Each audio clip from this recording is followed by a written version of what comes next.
Ladies and gentlemen, the President of the Republic of the Philippines, His Excellency Ferdinand R. Marcos Jr. and First Lady Luis Araneta Marcos.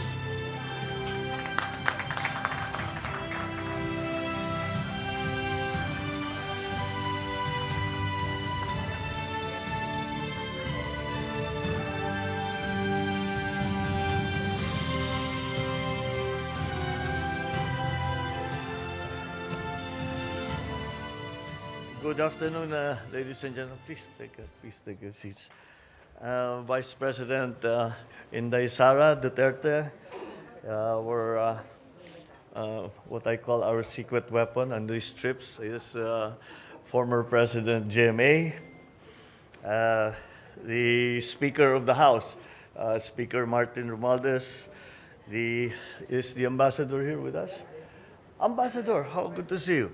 His Excellency Huang Xilian, the Ambassador from the People's Republic to the Republic of the Philippines, members of the Cabinet that are here with us today, and of course, our First Lady, Lisa Marcos. You know, I have to do that, otherwise I have not completed my duty.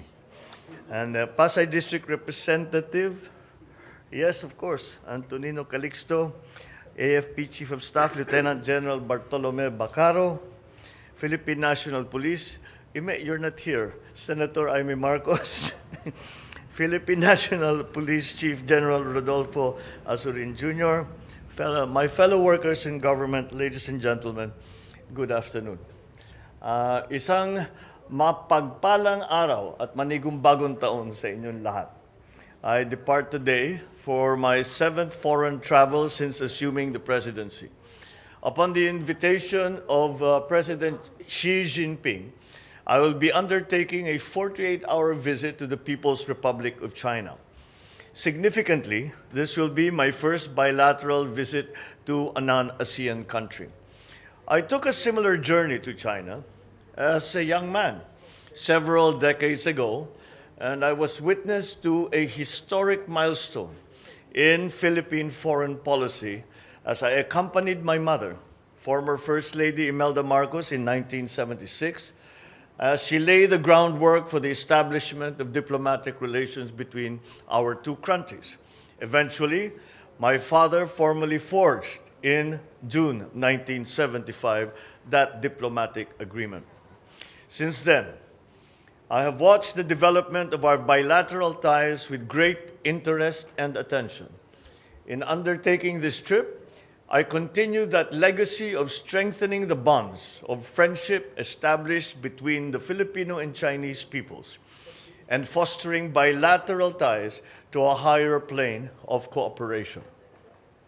Although diplomatic relations between the Philippines and China were established only 47 years ago, our history of friendly exchanges with our northern neighbor goes back centuries. Bilateral cooperation has grown steadily. Today, our ties are deep, multifaceted, and mutually beneficial. China is our largest trading partner, a major source of official development assistance, and before the pandemic, the second largest source of tourist arrivals. As I leave for Beijing, I will be opening a new chapter in our comprehensive strategic cooperation with China. We will seek to foster a meaningful relation and broaden our cooperation in various areas, such as agriculture, energy, infrastructure, science and technology, trade and investment, and people-to-people exchanges, amongst others.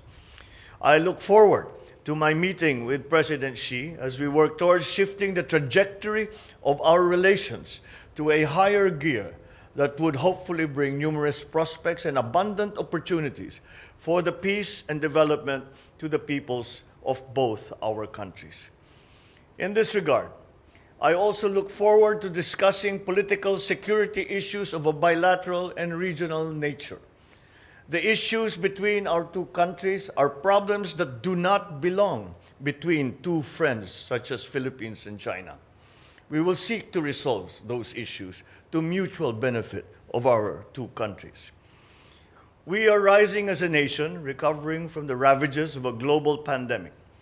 In our unremitting fight against the onslaught of COVID-19, our cooperation with China helps strengthen trust between our two countries. I recall our country's profound appreciation and gratitude when China was there to extend its helping hand in the form of vaccines, personal protective equipment, and technical assistance at the initial onslaught of the pandemic.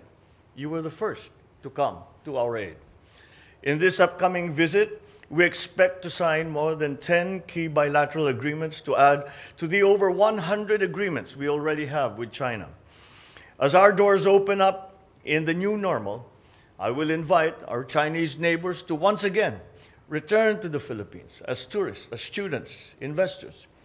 Aside from sharing the wonders of our archipelago with our Chinese friends, strengthened people-to-people exchanges will allow us to bridge gaps in understanding between our two countries at every level.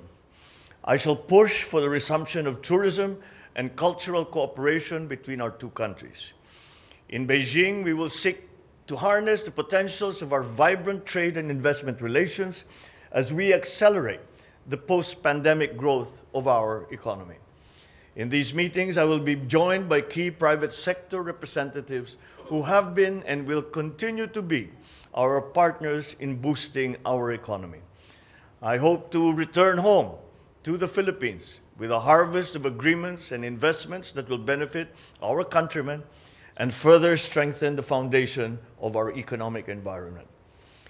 As with my previous state visits last year, we will continue to pursue initiatives in the priority areas that we have identified: the agricultural sector, the guaranteed food supply, the guarantee of prices, of food prices that are affordable to all Filipinos, our long-term strategies and plans on energy, particularly renewable energy, and our long-term plans for our nation's emergence into the new global, sustainable digital economy. Thank you very much, and wish me luck on this very important trip that we are taking.